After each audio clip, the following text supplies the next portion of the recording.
আসসালামু আলাইকুম। চলতেছে জুলাই মাস। এই পুরো জুলাই মাস জুড়ে চলবে বিজয়ের আনন্দ। এই নতুন প্রজন্মের জন্য জুলাই মাস হয়ে থাকবে চিরস্মরণীয় একটি দিন, চিরস্মরণীয় একটি মাস, চিরস্মরণীয় একটি দিবস। জুলাই যেমন বিজয়ের গান আছে, তেমনি আছে রক্তের গানও। অনেক অনেক রক্তের বিনিময় আমাদের এই জুলাই অর্জিত হয়েছে। আর এই জুলাই আন্দোলনে সবচাইতে বেশি ভূমিকা যারা রেখেছিল তারা হচ্ছে আমাদের মাদ্রাসা ছাত্ররা।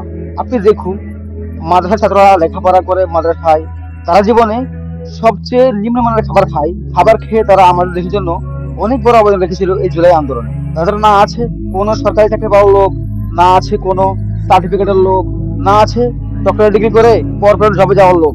তাদের নেই কোনো লোক। তারা যত কিছু করছে, তারা ভেবেছে যে আমাদের ভাইদেরকে মারতেছে জুলাই আন্দোলনে, আমরা কিভাবে বসে থাকবো।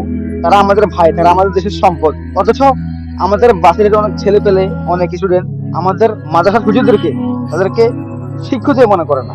শিক্ষিত দূরের কথা, তাদেরকে অনেকে মানুষই মনে করে না। যে তারা মাদ্রাসায় লেখাপড়া করে, তারা কি জানে, কোন রকম হাদিস কোরআন পড়ে, আর একটু মাদ্রাসায় যায়, একটু লেখাপড়া করে, তারপর যায় মসজিদে মুয়াজ্জিন করে, মসজিদ আরো যায়। তাদের কাছে এতটুকুই।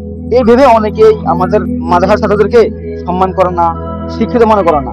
কিন্তু দেখুন, এই মানুষগুলো নিঃস্বার্থ ভাবে, আপনি দেখেন যে যেই পলিটিক্যাল দলগুলো ছাত্র আন্দোলন ছিল, তারা কিন্তু এখন সবাই ভালো অবস্থানে আছে।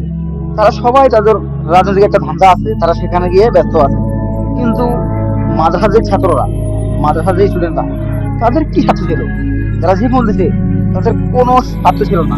তাদের স্বার্থ ছিল একটাই, তাদের ভাইরা মার খেয়ে দিতে, তারা সেখানে যাবে, তারাও সরকারের বিরুদ্ধে আন্দোলন করবে। এটাই ছিল তাদের মূল উদ্দেশ্য।